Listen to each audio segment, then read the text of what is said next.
Zero to God Level, Chapter 3138। नमस्कार, आप कहानी में खो जाएं उससे पहले चैनल को सब्सक्राइब करें और नोटिफिकेशन ऑन करें। धन्यवाद। आसमान हिलाने वाले कछुए सम्राट के बाद राक्षसी आभा वाली एक और आकृति अंदर आई।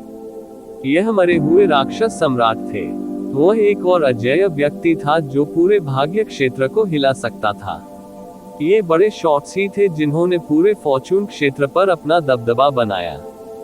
ये पुराने पूर्वज स्तर के व्यक्ति बिल्कुल नहीं छूटे। वे यहाँ हमेशा से इंतजार कर रहे थे। हालांकि पान तियान तियानजुन हत्या की होड़ में चला गया था, फिर भी कुछ लोग भागने में सफल रहे। इसके अलावा अंदर एक ऐसी लड़ाई छिड़ गई थी जो पूरी दुनिया को नष्ट कर सकती थी। वे कैसे शांत बैठ सकते थे और कुछ नहीं कर सकते थे। वे तुरंत अंदर पहुंचे। ये लोग सामान्य सम्राट लॉर्ड से भिन्न थे। उन्होंने स्वर्गीय मास्टर स्तर के शिखर को भी छू लिया था, इसलिए वे स्वर्गीय गुरुओं से उतने भयभीत नहीं थे। इसके अलावा ये स्वर्गीय गुरु केवल गंभीर रूप से घायल हुआ था। वास्तव में ये स्वर्गीय गुरु उनका शिकार भी बन सकता है। वे सम्राट लॉर्ड्स नहीं थे जिन्हें पान तियान तियानजुन द्वारा मारा जा सकता था। वे सभी सम्राट लॉर्ड्स थे, लेकिन ताकत में जमीन आसमान का अंतर था। इन लोगों के अंदर घुसते ही भयंकर युद्ध छिड़ गया। तरह तरह के भयानक हमले फैल गए। भयानक सदमे की लहरें बाहर आई और सीधे ये ज़िवेन की ओर बढ़ी, जो जा रही थी। इससे वह अपनी चोटों को दबाने में लगभग असमर्थ हो गया। हालांकि दोनों पक्षों के बीच लड़ाई बहुत तीव्र और बहुत रोमांचक थी, लेकिन ये ज़िवेन के लिए टिके रहना निस्संदेह बहुत खतरनाक था। इस बार वह लगातार 2 बार गंभीर रूप से घायल हो गए थे। यहाँ तक कि फीनिक्स रीजनरेशन तकनीक की शक्ति भी उन्हें कम समय में पूरी तरह से ठीक नहीं कर सकी। उसे केवल एकांत में जाने का स्थान ही मिल सका। हालांकि यह समय बहुत खतरनाक था, यह कारण नहीं था। दरअसल ये कहा जा सकता है कि उन्हें बहुत कुछ हासिल हुआ है। न केवल उनकी खेती बहुत बढ़ गई थी, बल्कि उन्होंने टाइम रॉक की मरम्मत भी की थी और दाव धर्मरथ पत्थर के शिलालेख जैसा कुछ प्राप्त किया था। अब जबकि पूरी दुनिया अस्त व्यस्त थी, यह उनके जाने का सबसे अच्छा समय था। पान तियान तियानजुन के पुनरुत्थान की खबर रात भर में पूरे तूफानी सागर क्षेत्र में फैल गई। इससे दोनों पक्षों को तुरंत झटका लगा जो स्टॉर्मी सी क्षेत्र में गतिरोध में थे। चाहे वह फॉर्चून गॉड राजवंश हो या विदेशी प्राणी, उनके लिए पान तियान तियानजुन का पुनरुत्थान उनके विचार के दायरे में नहीं था। सभी ने सोचा कि पान तियान तियानजुन पहले ही गिर चुका है। उनके मन में ये कभी नहीं आया कि वह अभी भी जीवित हो सकता है। इसलिए सबसे सीधा परिणाम ये हुआ कि फॉर्चून डिवाइन राजवंश और बाहरी डोमेन की सेनाओं ने इस घटना में 10 से अधिक सम्राटों को खो दिया था। उनमें से अधिकांश को पान तियान संप्रभु ने खा लिया और उसका भोजन बन गया। जब ये खबर सामने आई तो अनगिनत सेनाएं दहशत में आ गई। पान तियान संप्रभु द्वारा पीछे छोड़ी गई कुछ सेनाएं सामने आई और उनसे शरण मांगी। थोड़े ही समय में पान तियान संप्रभु की सेनाएं बहुत बढ़ गई। साथ ही वह स्टॉर्मी सी क्षेत्र में एक प्रभावशाली शक्ति बन गया। ऐसे में ये ज़िवेन की बात एक मामूली बात बन गई और कोई भी इस पर चर्चा नहीं करता रहा। अन्य लोग स्वर्गीय ताओवाद के अलावा ये ज़िवेन पर ध्यान देना जारी नहीं रखना चाहते थे।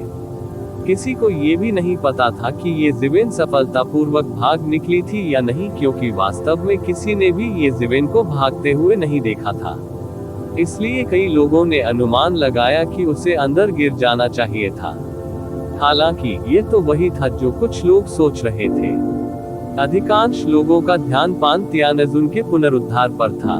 विशेष रूप से अंत में 9वें क्षेत्र के कई सुपर पावरहाउस पान तियानजुन से लड़ने के लिए सेना में शामिल हो गए। इससे अनगिनत लोगों का खून खौल उठा। वह दृश्य उन्हें अपना उत्साह रोकने में असमर्थ बनाने के लिए पर्याप्त था, भले ही उन्होंने इसके बारे में केवल सुना हो। भले ही वह ये हुआंग युद्ध सम्राट, शाह सम्राट, स्काई शेकिंग टर्टल सम्राट या मरे हुए दानव सम्राट थे, उनमें से कोई भी दुनिया में अद्वितीय था। उनकी ताकत को देखते हुए शायद पैन तियानजुन जैसा अस्तित्व ही उन्हें हमला करने के लिए एकजुट कर सकता है। इससे भी अधिक भयावह बात ये थी कि पैंथियानज़ुन अभी भी अराजक स्वर्ग निगलने वाले जानवर की सवारी करने और कई पुराने पूर्वजों और सम्राटों के संयुक्त हमले के तहत शांति से भागने के लिए पैंथियन पैलेस पर निर्भर था। एक बार फिर सभी ने स्वर्गीय भगवान के आतंक और स्वर्गीय भगवान के उपकरण की शक्ति को देखा। पैंथियानज़ुन को अभी अभी पुनर्जीवित किया गया था। भले ही उसने कई सम्राटों के स्रोत को निगल लिया हो, फिर भी यह कुछ भी नहीं था। कई नौवे क्षेत्र के सम्राटों के संयुक्त हमले के सामने वह अभी भी गिर सकता था। इसके अलावा उसके पीछे अन्य सेनाओं के अन्य सम्राट भी थे। वे महाशक्तियां जो छठे दायरे को पार कर चुकी थी और प्रवेश नहीं कर सकी थी, उन्हें भागने में सक्षम नहीं होना चाहिए था। इसके अलावा ये महाशक्तियां अत्यधिक क्रोधित थी।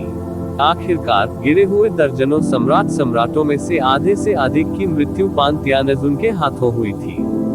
सेनाएं उग्र कैसे नहीं हो सकती, यहाँ तक कि एक स्वर्गीय पूज्य को भी इस तरह की कतार से घिरे रहने पर नाराजगी झेलनी पड़ेगी। हालांकि पैंथियानज़ुन ने लड़ने और पीछे हटने के लिए पैंथियन पैलेस पर भरोसा किया था।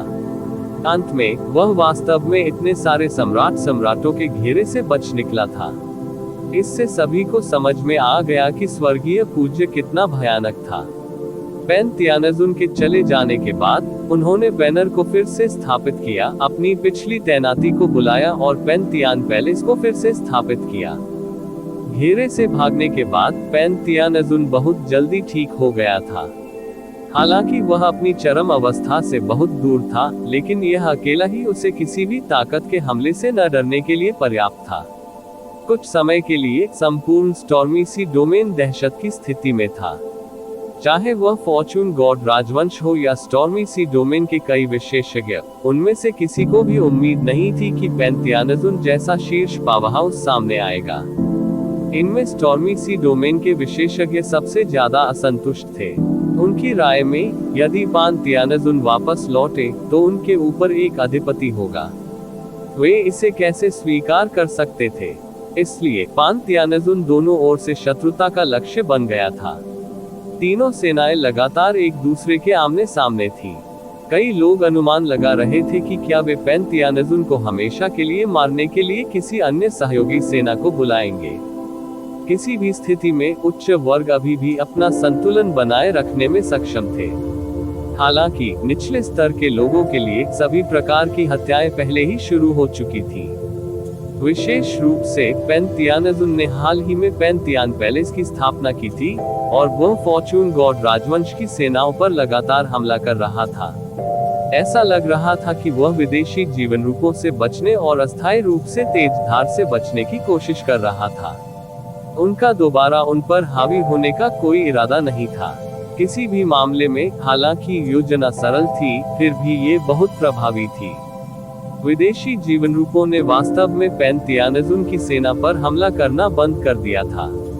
इसके बजाय वे बस बैठे रहे और पैंथियानज़ुन की सेना और फॉर्चून गॉड राजवंश की सेना को एक दूसरे पर हमला करते हुए देखते रहे। उन्हें ये भी आशा थी कि दोनों पक्षों के और भी लोग मरेंगे। कुछ समय के लिए युद्ध के तूफान ने पूरे स्टॉर्मी सी डोमेन को अपनी चपेट में ले लिया। ऐसी परिस्थितियों में स्टॉर्मी सी डोमेन में हजारों मील गहरी खाई में कभी कभी एक फीकी चमक दिखाई देती थी। ऐसा लग रहा था कि अंदर कोई दिव्य वस्तु है। इस खाई के नीचे एक आकृति पालथी मारे बैठी थी। वह मेघशैया पर बैठा था, जिससे वह अत्यंत प्रतिष्ठित लग रहा था। ये ज़िवेन थी। पैंथियन पैलेस से लौटने के बाद ये ज़िवेन इस स्थान पर खेती कर रहे थे और अपनी चोटों का इलाज कर रहे थे। पैंथियानज़ुन द्वारा लगातार 2 बार घायल होने के बाद उन्हें ठीक होने में काफी समय लगेगा। जहां तक बाहरी दुनिया में तूफान का सवाल है, वह फिलहाल इतनी परवाह नहीं कर सकता। इस गहरी खाई में छिपने का प्रभाव सचमुच अद्भुत था। उसे कोई ढूंढ नहीं सका। जब तक उसने हमला करने की पहल नहीं की, कोई भी उसे ढूंढ नहीं सका। यदि कोई साधारण सम्राट भगवान उसे ढूंढ लेता तो ये स्वयं सम्राट भगवान के लिए एक आपदा होती। उसके लिए मृत्यु से बचना कठिन होगा। अपनी चोटों को ठीक करने के बाद ये ज़िवेन ने सातवें दायरे में प्रवेश करने के लिए बंद दरवाजे की खेती की तैयारी शुरू कर दी। लेकिन उससे पहले येज़िवेन ने अपनी आत्मा पर जोर डाला। आत्मा की यह इच्छा एक आध्यात्मिक अवतार में बदल गई। कृपया मुझे स्टॉर्मी सी सिटी जाने और ताई सोल कंडेंसेशन गोली वापस लाने में मदद करें। येज़िवेन ने कहा, आप और मैं एक हैं। मुझे धन्यवाद देने की कोई जरूरत नहीं है। येज़िवेन भी थोड़ा मुस्कुराया और फिर उसकी आकृति इस खाई में गायब हो गई। जल्द ही येज़िवेन का आत्मा अवतार पहले ही स्टॉर्मी सी क्षेत्र से बाहर निकल चुका था। उसकी गति बेहद तेज थी क्योंकि वह भी जल्द से जल्द जाकर वापस लौटना चाहता था। तूफानी सागर में स्थित क्षेत्र बहुत जटिल था। आखिरकार यह उसका मुख्य शरीर नहीं था, इसलिए वह अपनी सतर्कता को कम नहीं होने दे सकता था। सुरक्षित रहने के लिए येज़िवेन ने अवतार को मार्शल सम्राट सील भी ले जाने दिया। खुद को बचाने के लिए मार्शल सम्राट सील के साथ, भले ही उसे वास्तव में पहले क्षेत्र या दूसरे क्षेत्र के सम्राट लॉर्ड का सामना करना पड़ा, फिर भी उसके पास लड़ने की शक्ति थी।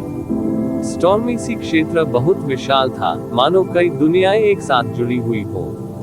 सौभाग्य से जब येज़िवेन पिछली बार वहां गए थे तो उन्होंने पहले ही निर्देशांक रिकॉर्ड कर लिए थे। अन्यथा वह वास्तव में बिना तैयारी के पकड़ा जा सकता है।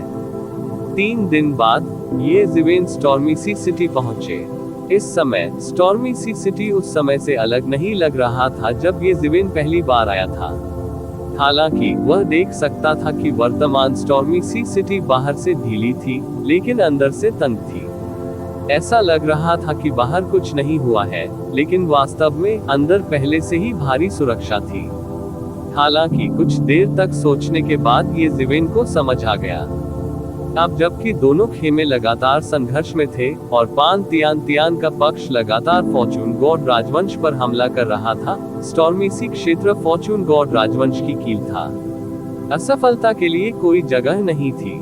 इससे कोई फर्क नहीं पड़ता कि कोई इसे कैसे देखता है, यह असंभव था कि वहां कोई बचाव न हो। येज़िवेन ने एक तकनीक का सहारा लिया और एक हटे कट्टे आदमी की शक्ल में बदल गया। फिर वह सीधे तूफानी सागर क्षेत्र में चला गया। उसके पास वह पास था जो डैंडी ने उसे पहले दिया था, इसलिए उसकी बिल्कुल भी जांच नहीं की जाएगी। हालांकि इसकी कड़ी सुरक्षा की गई थी, फिर भी उन उच्च और शक्तिशाली सम्राट लॉर्ड्स के पास सभी प्रकार के विशेषाधिकार थे। शहर में प्रवेश करने के बाद येज़िवेन जल्दी से सराय में गया जहां वह डैंडी और अन्य लोगों से मिला। हालांकि इस समय सराय पहले से ही खाली थी।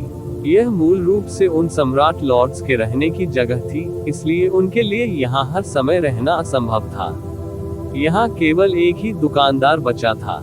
उसने येज़िवेन को अंदर आते देखा और अपनी पहचान बताई। उन्होंने तुरंत सम्मानजनक तरीके से कहा, सर, सीनियर डैन सम्राट ने मुझसे कहा था कि अगर आप उनके जाने से पहले यहाँ आ जाएं तो मैं इसे आपको सौंप दूंगा। जैसे ही वह बोला, उसने एक जगह फाड़ी, एक जेड बॉक्स निकाला और येज़िवेन को सौंप दिया। येज़िवेन ने सिर हिलाया और जेड बॉक्स ले लिया। प्रतिवेदन किसी भी खराब अनुवाद के बारे में हमें बताने के लिए टेक्स्ट का चयन करें और रिपोर्ट पर क्लिक करें। लेस देन पिछला सूचकांक, अगला ग्रेटर देन। इसी प्रकार के अपडेट्स लेते रहने के लिए हमारे चैनल ऑडियो बुक्स 108 को सब्सक्राइब करें और नोटिफिकेशन ऑन करें। धन्यवाद।